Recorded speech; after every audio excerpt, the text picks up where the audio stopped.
You know who was very, I wouldn't say underrated because he's on the list, but Adebayors. He had so much. I was in a couple of seasons at Manchester City.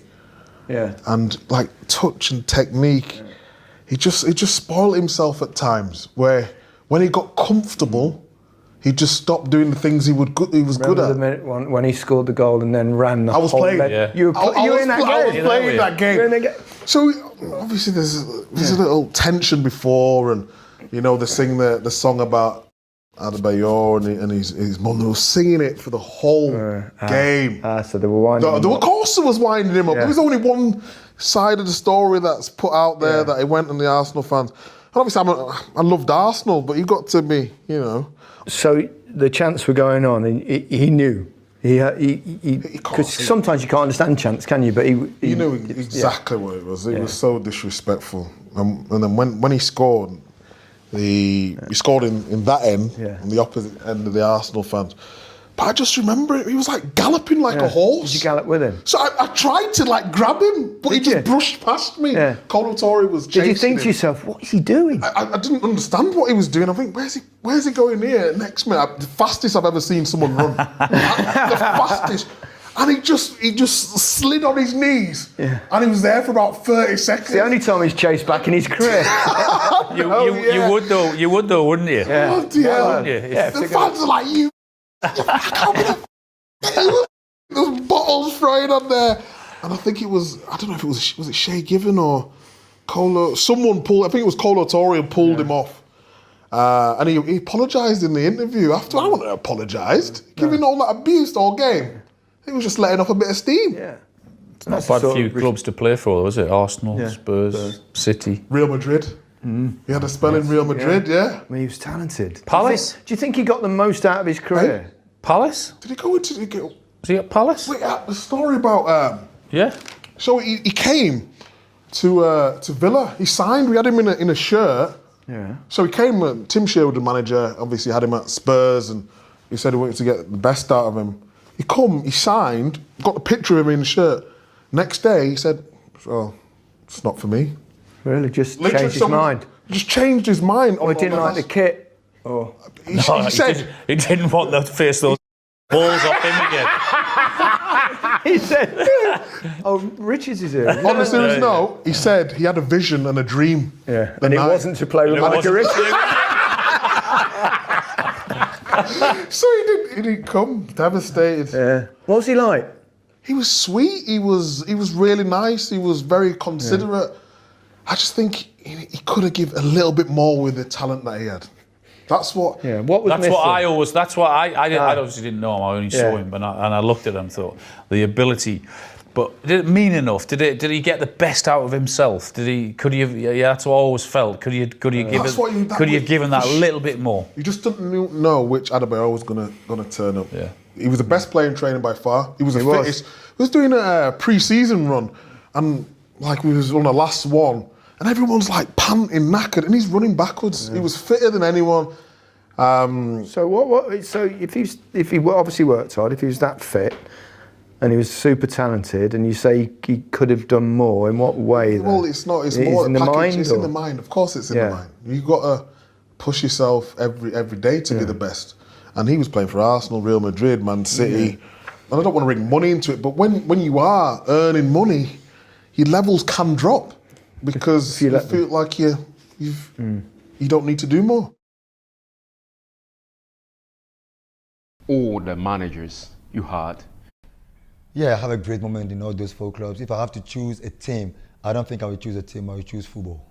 You choose. I would choose football. I love the game. And all the managers you had, who was one you felt was your favorite? I would say. I played with Arsene Wenger for maybe 4 years. He was like a father. He helped everyone, every single player. When I went there, don't get me wrong, I was quite young and I was in my party time mode, and he changed me. He gave me a different thing.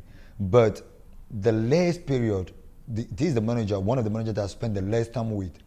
But the relationship in between us is crazy. It's Jose Mourinho, and he's Real Madrid. In Real Madrid, yeah.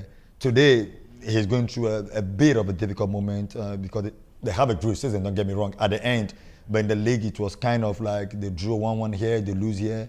But for me, if you ask me with who as a manager I have a best moment with, I would say Mourinho. Even in that short period, it's beautiful because we have an honest conversation. He will tell you Saturday you're not going to play, which means you're not going to play. And we are going to play Sunday. You will start, and he will tell you again. You will start again on next week Sunday. He will start you tomorrow, and he will start you again the following weekend. He told you. He's a man that always keep his words. So for me, I respect that because I'm that kind of person as well. I like to be true. I like to be honest. So we get along very, very well. But how was particular about Jose Mourinho? Like, if you have to tell some, little story about to understand more why you like him more than some other managers. He's special because the special one. But I think he's really special because he's one of the only manager I knew in my career that would come into the dressing room first and see how we dress, or he'd be in front of the dressing room. As soon as he came out from the car, you'd be like, he already start laughing at you because of how you dress. And he will take your shoe, hang it on the board or something. For me, that's different. You don't see a lot of bosses, a lot of managers do that. And for me, that's special for him. From that mood, you will come in the morning, you're wearing a funny shoe, he will laugh at you. You go on the pitch, you miss one ball, he will kill you. For me, that's knowing good time, knowing the time to play and knowing the time to work. And he has that balance. Like, okay, we are here to laugh, let's enjoy it. Now we are here to work, let's work. He can just change from red he can just change from white to black, like very quick. I never thought of leaving the club. One of my friends grabbed an interview, can't remember which company. So they gave him money, they gave me I think £5,000, saying that I said I deserve to be paid as Thierry Henry, and I am the best striker in the world. I am the best striker for Arsenal. If they don't increase my salary, I will leave the club. So I went to the training ground. I hear somebody telling me, Emmanuel, the coach wants to see you. I'm like, okay, cool. Let me just drop my wash bag or whatever. So I dropped the wash bag. In my head, we are going to talk about the season, how it's going to go. And then I was really surprised. I went there, his face was kind of like straight. It's not like that. I'm like, good morning, boss. Nice to see you again. Hey, thank you. How are you? Then he's like, I don't want to keep you. I'm like, you don't want to what? I don't want to keep you. Like, this year, you are not part of the plan. I'm like, which plan? What are you talking about? Why don't you tell me these things? He said, I just made my mind, maybe this morning or maybe yesterday. I'm like, what really happened? He said, did you remember the interview? Which interview? Then he's trying to explain to me. I couldn't understand. I was on holiday. The internet was not even good in my country. So you tell me that I grabbed an interview and took on what? Then one day, my manager brought the newspaper.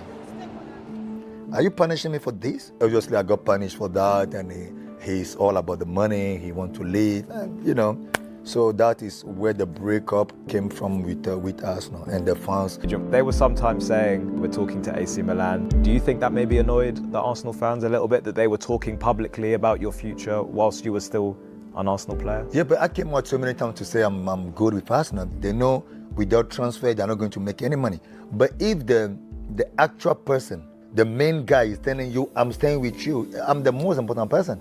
Because my manager can come and say, tomorrow we have Barcelona paying you 10 million per month. If I don't want to go, I don't want to go. Emmanuel, we've all got great memories in football, but one that springs to mind when I knew you were coming on was this goal you scored back in 2009. I can see you laughing. What was going through your mind when you ran back up to the Arsenal fans? The way, because let me get it right and straight. Arsenal was my favorite team when I was young. Obviously, my idol was Kanu Nwankwo, who was yes. playing, who used to play for Arsenal, and that's the reason why up to today my favorite number in football is 25, and national team I wear number 4 because of Nwankwo Kanu. So when I get to Arsenal, everything was great. I was having a great season, and I get injured, and the manager told me I have to leave. And when I left, they twisted the story in front of the world, saying that I left the club for money. But that's not the truth, because then I could have gone to Barcelona, I could have gone to AC Milan, I could have gone to Inter de Milan. I refused all the offer to stay in Arsenal. Then the year later, I got injured in the game against Spurs. I pulled my hamstring. And I had a difficult season. I scored maybe only 18 goals in the season in total. So when I came back from holiday, I was in the boss, Arsene Wenger's office, where he told me I have to leave the club. Even if I stay, I cannot even fight for my place because I will never play again. Wow. For me, that moment, that was a difficult one. That's why it took me so long. Even if you look, I left at the last minute. They actually blocked the gate for me to even walk into the training ground. Yeah. To that extent. So when I left, and obviously I didn't want to go, I didn't want to give my side of the story.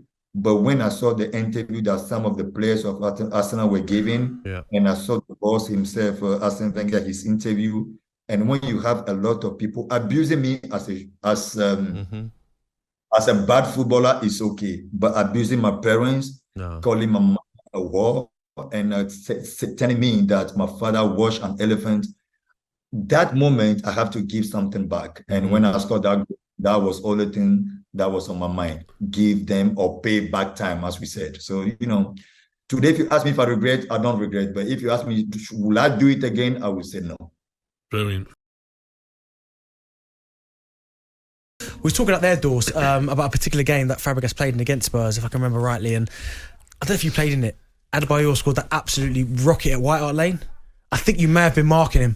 Benny, why have you brought this up? You know damn well I played in it. I was marking Adi as he I don't remember this game. Yeah, Talk me through it. Talk me through the goal. It was an incredible goal. It was, to be fair, we had some hard games against Arsenal. It was at that period, Arsenal were far superior to us. Cesc was running things. Adebayor would score nigh on every game. It was hard. Massive rivalry, North London derbies, and you going into these games. Look, the gaps and the tables turned towards the end of my time there, and Spurs then went above. But at that time, when he flicked one up and he hit this volley, and just see the back of my shirt, it was just incredible. Great finish, and Adi was a handful. Adi was one of the best players on his day to play against. He was 6'3", he could leap, could run channels. He was unbelievable. And then thankfully when we did sign him, we saw a few glimpses of the magic that we saw as he had at the Emirates. John, the only thing I'd say about that goal is, obviously, as a defender, you don't turn your back on the audio. I'm asking a question. Is that like a cardinal sin to turn your back when someone hits a shot? I tried to get my right foot. I didn't turn me back on it, Ben. He flicked it up, and I tried. He was just a bit quicker than me, and he just volleyed it on the side volley into the. But I can see the number on the back of your shirt. Oh, Benty, give it a rest. You know, you have to reminisce about this just because you never got a kick against me. First difference you notice from Everton to Man City? I think I've been there 2 days, and then we playing. I didn't even know I was going to be in the squad. It might have been a day before we played Crystal Palace, and travel down with the team. I was going to travel anyway, just try and be around it. Yeah. They know where I play, by the way. There's no surprises in this dressing room. Yeah, I mean, they're aware that I've played in the Prem and all that stuff. No Joseph Yobo moments. But we played Crystal Palace, yeah, and Addy's up front, and I enjoyed playing as well, yeah. But I wanted to show that I could play long passes as well. So Addy's done this movement, and I've hit this ball clean. If he turns and runs, he's in. He's in, and it's like Hollywood pass. Say nothing. Yeah. The look he gave me is to say, do not play that ball over there again. Feet. I was like, oh, we passed here. I was like, nah, man, I want to do that. I was like, you don't need me to do that. Okay. Yeah.